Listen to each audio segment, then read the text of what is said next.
Straight ahead at noon, changing conditions around the Grasshopper fire prompt fire crews to shut down a major highway near Mount Hood. Plus, court documents reveal the suspect accused of starting one of the devastating Spokane fires admitted to starting several others. Then health officials raised the alarm about a new measles exposure site, this time at a healthcare facility in Clackamas. And later, a little over a month after the Supreme Court struck down his executive order, President Trump takes new action to curb birthright citizenship.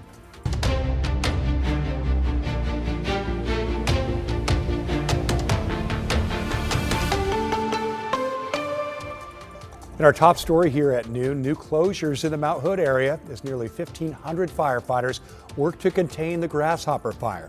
According to the latest report from fire officials, the fire is more than 48,000 acres and still just 23% contained.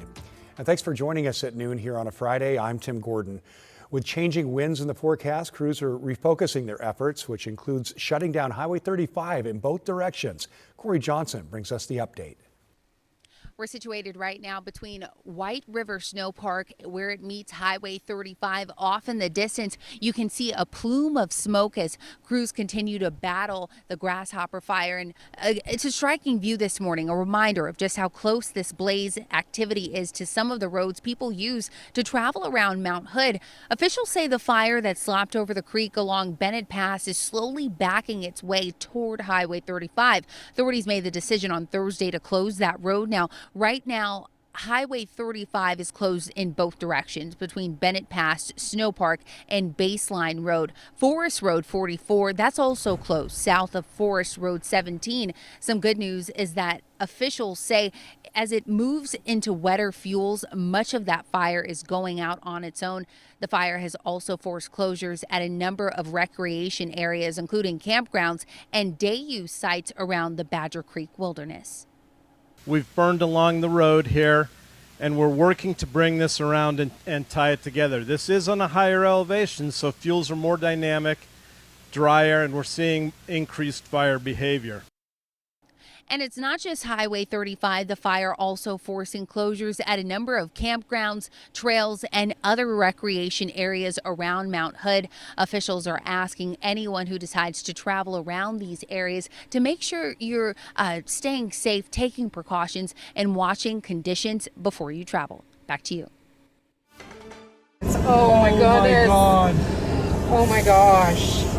Well, this video from a viewer shows a fast-moving brush fire broke out in the middle of the Dalles. That fire quickly grew large enough that we could see it on our sky camera for the Oregon Veterans Home in the Dalles. You see that big plume of smoke in the center of your screen. That's that fire. But there's good news here. Fire crews were able to put out the flames before they reached any homes or businesses. Once firefighters got on scene, it took them about an hour and a half to stop forward progress of the fire. This fire was first reported around 5:30 p.m. behind Mama Jane's Pancake House. It's on West 6th Street in the Dalles. When crews arrived minutes later, they found smoke and fire in the Mill Creek drainage area behind the restaurant. The fire appeared to be in mop-up stages just before 8 p.m. last night. Mid-Columbia Fire and Rescue reports no structures were lost, although a car and a trailer were damaged. And even with more than 50 active wildfires across the state, much of the west side is really seeing the relief now from the smoke that we've been dealing with. Here's a live look from our Rose City Sky Camp. Looks pretty blue out there. It's looking a lot clearer than it has. Let's bring in Chris McGinnis now. And Chris, things are looking better here, but there are still a lot of problem areas out there. Yeah, there are. To Corey's point, I mean, here's a look from Timberline. Our camera pointed east, and there is the smoke plume from the Grasshopper fire, which of course continues to billow into the sky. And areas downwind of that are obviously going to suffer poor air quality as we go through the remainder of the day. Air quality has improved somewhat, actually pretty extensively, across the Portland-Vancouver metro area, where a number of sites are reporting either good or moderate air quality today. You can still see a little haze in the air. I suspect we've got quite a void in data here, though, because across Wasco and in Wasco County, Hood River County, and downwind of the Grasshopper fire, again, that is putting a tremendous amount of smoke into the air, as is the sensor near Prineville. Once again, that picking up the smoke from the Roe Creek fire, which of course continues to burn and has been in central Crook County for weeks now. The prevailing wind over the next 36 hours will be from the west. And so once again, conditions in the Willamette Valley and the I-5 corridor should look a lot like this for the rest of this weekend and maybe even improving a little bit more as the smoke that is still in the air settles a bit. 75 right now at the airport.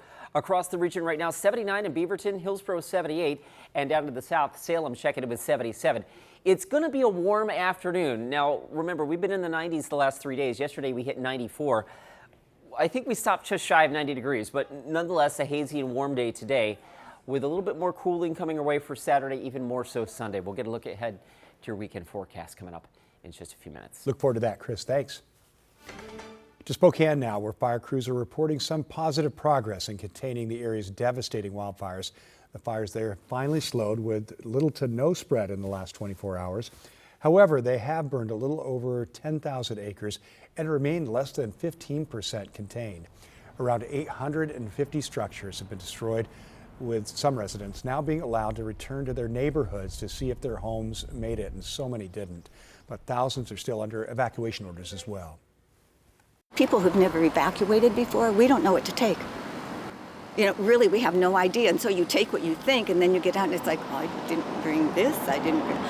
These are the same clothes I wore when I left. Crews from more than 20 states are on the ground in Spokane. Officials say critical fire weather is once again forecast for this weekend, especially Saturday. New court documents show the 37-year-old man charged with intentionally starting the Old Trails fire in Spokane has admitted to being a serial arsonist. Documents say Aaron Farinacci admitted to police he lit dozens of fires over several months and waited for what he called a, quote, perfect day to light the Old Trails fire. Sebastian Robertson has the update. Please rise. Thank you. Please be seated. The newly filed court documents paint a picture of a troubled man obsessed with fire who spent 2 weeks meticulously planning out what would become the destructive Old Trails fire. To know that all could have been avoided is heartbreaking, man. Records show shortly after his arrest, Farinacci told police he hadn't started any fires. But an hour and a half into the interview, he started talking. He admitted being a serial arsonist who'd set 25 fires near his Spokane apartment since last year.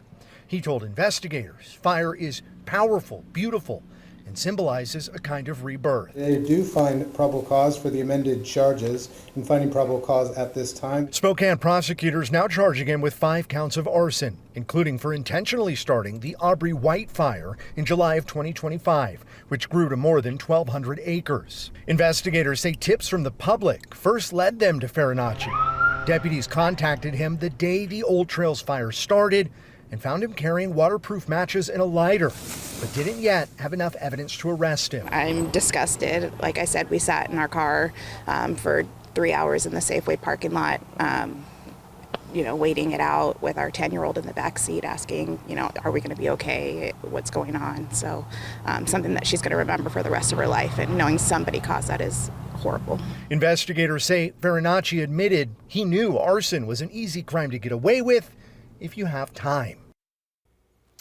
Farinacci also served 12 years in prison after he was convicted of manslaughter in the 2010 killing of his father. He did not enter a plea yesterday, and his defense has asked for a competency evaluation. If he is found fit to stand trial, he could enter a plea as soon as later today. Airbnb is offering emergency housing for people displaced by wildfires in Washington. People may qualify if they were impacted in the areas on your screen. They include Spokane, Stevens, Chelan, Okanagan, Yakima, and Ferry counties. People living in the Spokane, Colville, and Yakima tribal communities can also apply. If you live in those areas, you can find out if you qualify by calling 211 between 9 a.m. and 5 p.m. And a reminder that with resources stretched thin and a growing need for help, we've activated our Northwest Response Fund. You can donate by scanning this QR code on your screen, and your donations go directly to the Red Cross to help those impacted by wildfires in eastern Washington and throughout Oregon. Now, if you want to donate in person, just visit any local U.S. bank branch. Deputies arrested a murder suspect in the Mount Hood National Forest for a crime they accuse him of committing in California. Clackamas County deputies say this started last Thursday when a deputy started talking with a camper near Harriet Lake. The camper said his name was Daniel Jocelyn, but a check of the man's vehicle records found the real Daniel Jocelyn had been reported missing. Authorities in California told deputies the man might be Chris Jones, the suspect in Jocelyn's murder. A few days later, a SWAT team went back to that campsite and arrested Jones. He now awaits extradition to California. Well, the Oregon Health Authority is warning of yet another measles exposure site, this time in Clackamas County. State and county health officials say anyone at Kaiser Permanente's Mount Scott Medical Office between 1:35 and 3:44 p.m. yesterday may have been exposed.